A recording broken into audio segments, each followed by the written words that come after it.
السلام عليكم ورحمة الله. الحمد لله وكفى وسلام على عباده الذين اصطفى. أما بعد فأعوذ بالله من الشيطان الرجيم. بسم الله الرحمن الرحيم. وقل جاء الحق وزهق الباطل إن الباطل كان زهوقا.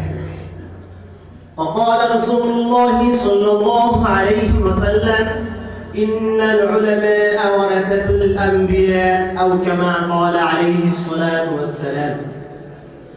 অতঃপর আল জামিয়াতুল ইসলামিয়া ইদারাতুল মাদ্রাসা বার্ষিক বক্তৃতার মহতি জলসার সম্মানিত সভাপতি আমাদের সকলের মাথার সেরে তাজ মুফতি মোহাম্মদ সাহেব দামাত বারাকাতুহুল আলিয়া, সম্মানিত শ্রদ্ধাভাজন আসাদিজায়ে কেরাম, নেই নিষ্ঠার পরাকাষ্ঠায় উদ্ভাসিত বিচারক মণ্ডলীর সুদক্ষ পরিচালক ও আমার সামনে উপবিষ্ট আছেন বাংলার বিভিন্ন অঞ্চল থেকে এক তরুণ প্রিয় আজিজ পলাগা, সকলকে আন্তরিক অভিনন্দন জানিয়ে শুরু করছি আমি আজ আমার নির্ধারিত বিষয়ের উপর সংক্ষিপ্ত আলোচনা। সম্মানিত হাজিরিন, ইতিহাস জাতির উন্নতির সোপান, জাতির চলার পথের দিক নির্দেশক। ইতিহাস জাতিকে পরিশুদ্ধ ও মার্জিত করে তোলে। অতএব যে জাতি তাদের পূর্বের ইতিহাস জানে না এবং ইতিহাস থেকে শিক্ষা গ্রহণ করে না, সে জাতি কখনো সফলতার চেহারা দেখতে সক্ষম হয় না। প্রিয় উপস্থিতি, আমাদের সকলের জানা আছে আমরা বাংলাদেশের স্বাধীনতা লাভ করেছি পাকিস্তান থেকে 1971 সালে। পাকিস্তানের স্বাধীনতা লাভ করেছি ভারতবর্ষ থেকে 1947 সালে।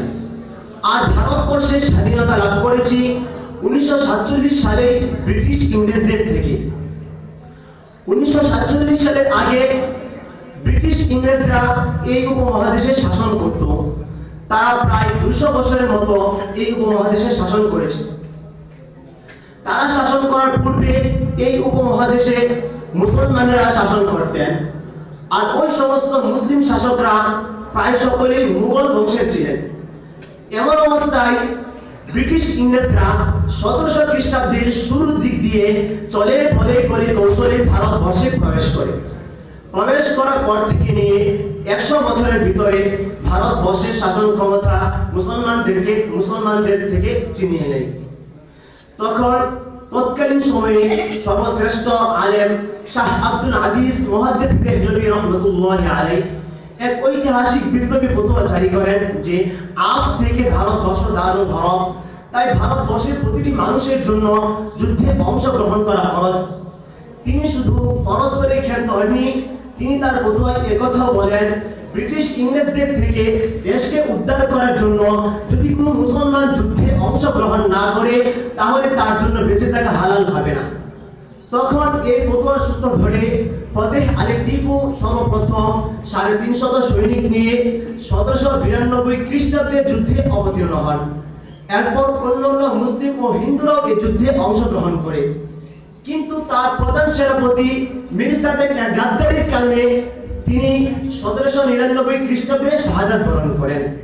সংগ্রামী সাথী ও বন্ধুগণ, আমার ইতিহাস সাক্ষী অতঃপর 1831 খ্রিস্টাব্দে সৈয়দ আহমদ বেরলভী ও শাহ ইসমাইল রহমাতুল্লাহি আলাইহির নেতৃত্বে বালাকোট ময়দানে এক রক্তক্ষয়ী যুদ্ধের সূচনা হয়। অতঃপর 1857 খ্রিস্টাব্দে মাওলানা রশিদ আহমদ গাঙ্গুহি, হাজী আমদাদুল্লাহ মহজিদ মক্কি ও কাসেম নানুতুবি রহমাতুল্লাহি আলাইহির নেতৃত্বে সিপাহী বিদ্রোহ অনুষ্ঠিত হয়। কিন্তু প্রতিটি যুদ্ধে মুসলিম বেশি কিছু লোক স্বজাতির বিরুদ্ধে ইংরেজদের পক্ষে দালালি করার কারণে মুসলমানরা পরাজয়ে পরিণত হয়। আর ওই সমস্ত দালালদের থেকে এক দালালের নাম হলো নবাব সিরাজউদ্দৌলার সেনাপতি মীর জাফর। ওই সমস্ত দালালদের থেকে আরেক দালালের নাম হলো টিপু সুলতানের প্রধান সেনাপতি মীর সাদেক। ওই সমস্ত দালালদের থেকে আরেক দালালের নাম হলো মোহাম্মদ হুসাইন বাটালভী। আর ওই সমস্ত গাদ্দার ও দালালদের থেকে আরেক দালালের নাম হলো গোলাম আহমদ কাদিয়ানি। সম্মানিত হাজিরিন, অতঃপর যখন সিপাহী বিপ্লবী শিরোনামে এই আন্দোলন আপাত দৃষ্টিতে ব্যর্থ হয়ে যায়, তখন মাওলানা কাসেম নানুতুবি রহমাতুল্লাহি আলাইহি গোলামীর জিঞ্জির থেকে পরিত্রাণের জন্য 1866 খ্রিস্টাব্দে ভারতের সাহারানপুরে সাতটা মসজিদের পাশে ডালিম গাছের নিচে প্রতিষ্ঠিত করেন ঐতিহাসিক দারুল উলুম দেওবন্দ। আর এই দারুল উলুম দেওবন্দের প্রথম সূর্য সন্তান হলেন শাইখুল হিন্দ মাহমুদুল হাসান দেওবন্দি রহমাতুল্লাহি আলাইহি।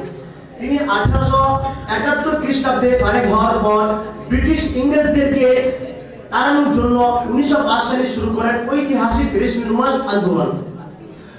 অতঃপর শাইখুল হিন্দ মাহমুদুল হাসান দেওবন্দি রহমাতুল্লাহি আলাইহির ওফাতের পর তার প্রিয় ছাত্র মাওলানা হুসাইন আহমদ মাদানী রহমাতুল্লাহি আলাইহি আন্দোলন অব্যাহত রাখেন।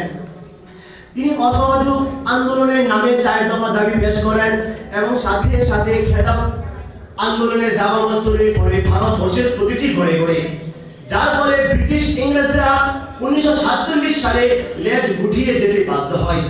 এরই সাথে প্রায় 200 বছরের গোলামি থেকে পরিত্রাণ পায় সমগ্র ভারতবর্ষ। সম্মানিত হাজিরিন, এরাই ছিলেন সত্যিকারের দেশপ্রেমিক, এরাই ছিলেন প্রকৃত জনগণের দরদি ও সেবক, এরাই ছিলেন সত্যিকারের মুক্তিযোদ্ধা। পরিশেষে আমি জানছি কবি পারসদাদ কবির ভাষায়, উলাইকা আদাই তাজিনি বিমিদ্দিহিম ইদা জামাআতনা ইয়া জালিলু আল মাজামি' নাসরুম মিনাল্লাহি ওয়া ফাতহুন করিব। আসসালামু আলাইকুম ওয়া রাহমাতুল্লাহ। কিন্তু দুঃখজনক বিষয় হলো